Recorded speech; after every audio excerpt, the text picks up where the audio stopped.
يا صباح الفل والهنا والسعادة. النهاردة الولاد عاملين إضراب على أكل البيت، مش هناكل حاجة في البيت يا ماما، مش عايزين طبيخ ولا خضار ولا حاجة، هنجيب سوري. طيب أنا هعمل لكم السوري في البيت وأحلى من بره كمان، وبكل الكماليات بتاعته. هعمل لهم سلطة الكول سلو. أول حاجة هنبدأ خصاية أو كابوتشاية صغيرة بالشكل ده، هنقطعها أو نبشرها زي ما تحبي. قطعتها وشلت طبعا الراس بتاعتها اللي بتبقى ناشفة شوية زي ما انتوا شايفين. واحدة ما شاء الله عملت معايا كمية حلوة، ومعاها جزراية مبشورة. كده الخضار بتاعي جاهز. هنعمل الصوص بتاع الكول سلو.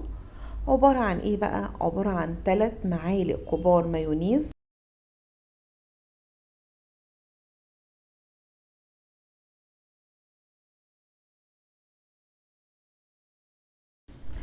ومعلقتين كبار من السكر.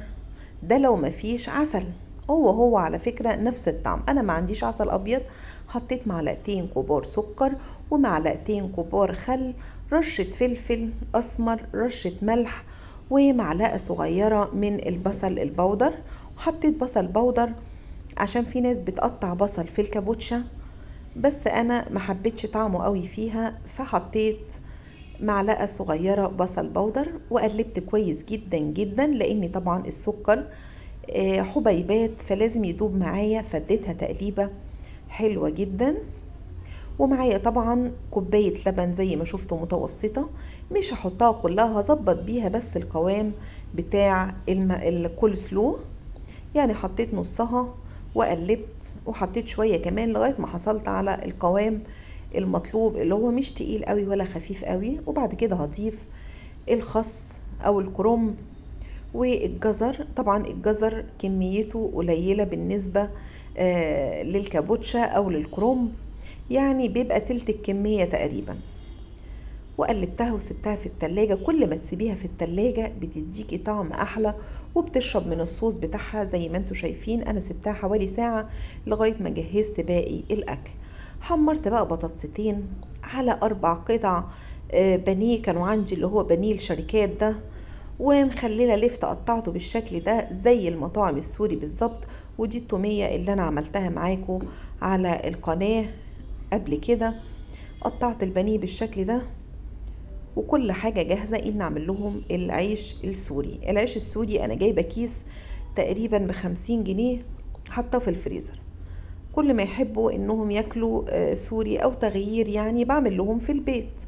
انضف طبعا، حتى لو مش اوفر هو انضف. حطيت البطاطس وحطيت عليها بهارات سوري انا عاملاها برضو في البيت، بتديكي طعم الاكل السوري بالظبط.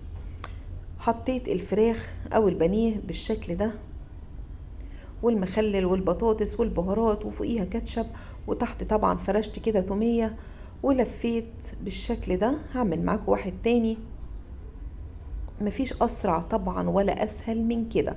وفي طاسة على النار سخنة فيها نقطة زيت، وحطيت السندوتشات السوري بتاعتي.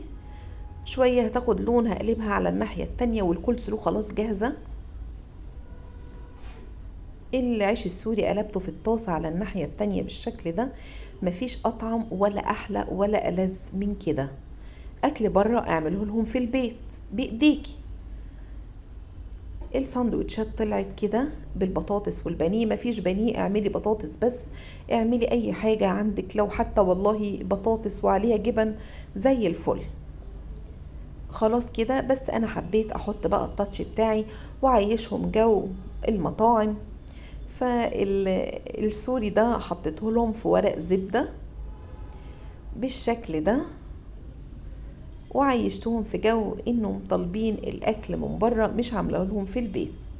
لفيته في ورق زبدة كده مع الكول سلو بقى، مع التومية.